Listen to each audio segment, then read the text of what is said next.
मैं मध्य प्रदेश में फिर से आता हूं, वहां पर सरकार बीजेपी की है ही नहीं, वहां सरकार जनता की भी नहीं है, मोहन यादव जी की भी नहीं है, माफियाओं की सरकार है। ये बात मैं बार बार कहता हूं।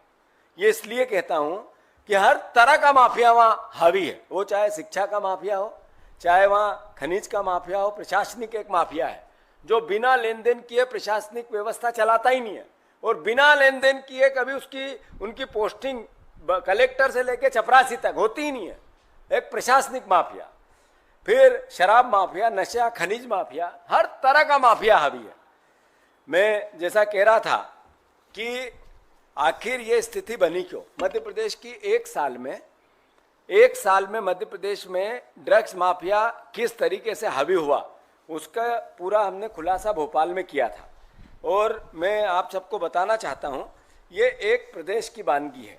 ऐसा हर तरीके का जो घटनाक्रम है हर प्रदेश में हो रहा है। मैं फिर से जो मैंने आपको पूरी घटना बता दी कि ये आरोप सिर्फ विपक्ष के नहीं है, कांग्रेस के नहीं है या मीडिया के नहीं है, ये बीजेपी के लोग जो वीडियो बताने का मूल मतक्य है कि बीजेपी के विधायक, बीजेपी के मंत्री, पूर्व मंत्री, उनके पार्षद, उनके कार्यकर्ता थक गए, उनके बच्चे भी नशा करते हैं, एक घर नहीं बचा।